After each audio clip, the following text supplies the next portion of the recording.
एक और बड़ी खबर है सोई सर, मैं आऊंगी आपके पास। यूक्रेन के ओडेसा में क्रैश हुआ है रूस का ड्रोन ओडेसा के समुद्र में जाकर गिर गया है। आपको तस्वीरें दिखाएंगे। ये ओडेसा का इलाका है जहां पर क्रैश हुआ है रूस का ड्रोन और इस समुद्र में जाकर गिर गया है।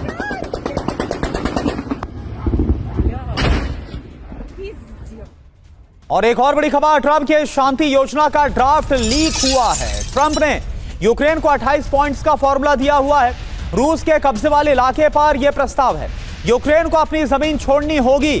पीस प्लान पर एपी की रिपोर्ट में यह दावा, आपको याद होगा कि जब गद्दी संभाली थी डोनाल्ड ट्रंप ने, तब इस बात का दावा किया था कि उनसे पहले के जो राष्ट्रपति रहे तो यूक्रेन ने खोया, लेकिन उनके शासनकाल में यूक्रेन को खोना नहीं होगा।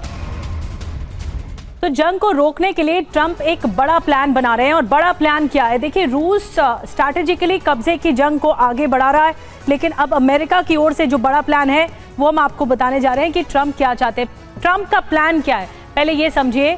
यूक्रेन को शर्तों के साथ मिलेगी नई संप्रभुता, यानी युद्ध को रोकने के लिए एक प्लान तैयार किया गया है जिसमें रूस, यूक्रेन, यूरोप के बीच हमला न करने का समझौता होगा। यूक्रेन को मिलेगी सुरक्षा गारंटी, 6 लाख सैनिक इसमें रहेंगे और यूक्रेन कभी नेटो का सदस्य नहीं बनेगा। यूक्रेन का पुनर्निर्माण होगा, रूस की वैश्विक मंच पर वापसी होगी। यूक्रेन के पास नहीं होंगे परमाणु हथियार और यूक्रेन की होगी नई सीमा। यूक्रेन में 100 दिन के भीतर होंगे चुनाव, भविष्य में होगा नहीं युद्ध। ये एपी की रिपोर्ट के हवाले से जानकारी मिल पाई है। डॉक्टर संदीप, जिस बिना पर युद्ध शुरू हुआ था 4 साल पहले, 4 साल होने वाले युद्ध को, जिस बिना पर शुरू हुआ था वो ये कि यूक्रेन नेटो में शामिल नहीं होगा और उसी पर ही युद्ध लड़ा गया, इतने दूर तक ये युद्ध खींचा गया। अब अमेरिका ये कह रहा है, क्या ये प्रस्ताव यूक्रेन को मंजूर होगा, ज़ेलेंस्की को मंजूर होगा? फिर मैं वही बात कह रहा हूं कि प्रस्ताव मंजूर होगा नहीं मंजूर होगा ये शक्ति पर निर्भर करता है। मैं हमेशा कहता आया हूं कि ज़ेलेंस्की में वो शक्ति नहीं है, क्योंकि वो एक सोवरेन राष्ट्र का प्रतिनिधित्व नहीं करता। संप्रभुता यूक्रेन के पास नहीं है, अमेरिका के पास है। यूक्रेन ने अपनी संप्रभुता को अमेरिका के पास से नहीं गिरवी रख दिया है और यही कारण है कि इस समय 3 एक्टर से मुझे लगता है, थोड़ा सा मैं पॉइंट आउट करना चाहूँगा।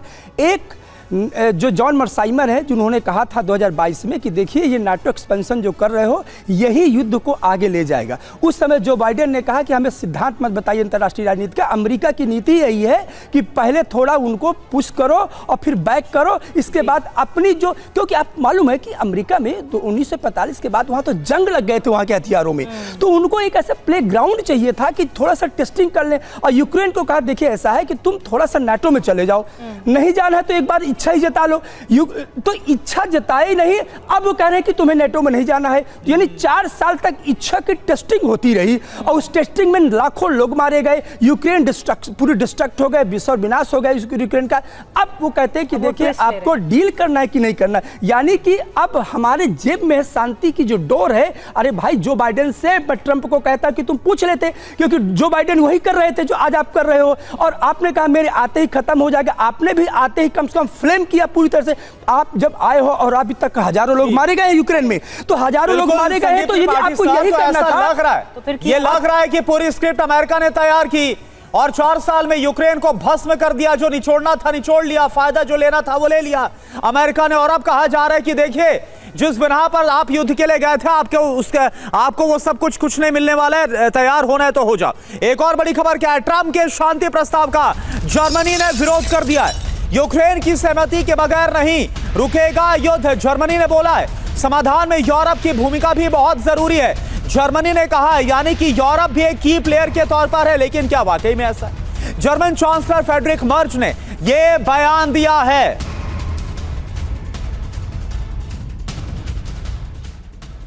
और एक और बड़ी खबर है, जिनीवा में बैठक से पहले ट्रंप का बयान आ गया, शांति प्रस्ताव अंतिम नहीं है। ये डोनाल्ड ट्रंप ने कहा है, यूरोपीय देश चाहते हैं इसमें और सुधार हो। यानी ये शांति प्रस्ताव पर बात तो हो रही है, लेकिन ये भी अंतिम नहीं है, ये कह दिया डोनाल्ड ट्रंप। तो शांति प्रस्ताव का शुरुआत से ही जो विरोध है वो यूरोप की तरफ से किया जा रहा है, क्योंकि कहा जा रहा है कि जो हक है वो यूक्रेन का कहीं ना कहीं वो मारा जा रहा है, उसके साथ समझौता हो रहा है। लेकिन जो जर्मनी का बयान है, सर संजय सोई सर, मेरा आपसे सवाल है कि क्या अगर 27 तारीख की 27 नवंबर की डेडलाइन क्रॉस होती है तो डोनाल्ड ट्रंप के प्रकोप से ज़ेलेंस्की को यूरोप बचा पाएगा, फ्रेडरिक मर्ज बचा पाएंगे? क्या इस बात की गारंटी यूरोप देगा? देखो ऐसा है कोरोना के ट्रंप का बयान देखिए, अभी जो बयान आपने दिखाया 1 मिनट पहले ही मैंने बोला था कि उनको नरमी थोड़ी आ रही है अभी। हाँ। उनको महसूस हो रहा है कि बिना यूरोप के वो भी आगे नहीं बढ़ सकते, यूरोप की सीमाएं लगती हैं। अगर यूक्रेन के ऊपर किसी प्रकार का प्रेशर डालना है तो यूरोप का साथ होना बहुत जरूरी है, नेटो का साथ होना जरूरी है, नहीं तो नेटो के अंदर ही फूट पड़ जाएगी। आज जिस प्रकार से जर्मनी, फ्रांस और इंग्लैंड खड़े हो रहे हैं, अमेरिका को चिंता हो रही है, तो कहीं ना कहीं ट्रंप का बयान में नरमी आई है। डेफिनेटली वो प्रेशर पूरा बनाया हुआ है यूक्रेन के ऊपर कि आप शांति करो। रशिया के ऊपर भी प्रेशर बनाया, सैंक्शंस लगाई हैं, लेकिन यूरोपियन यूनियन, मैं खुद हैरान हूं कि आप क्यों नहीं चाहते हो, क्योंकि अगर शांति होगी तो वहां पर कहीं ना कहीं रिकंस्ट्रक्शन होगा, शांति होगी, लोग वापस जाएंगे। और एक फेट असेंबली वाली बात यह है कि आज क्या साथ देने के बाद भी यूक्रेन वो जमीन वापस ले सकता है?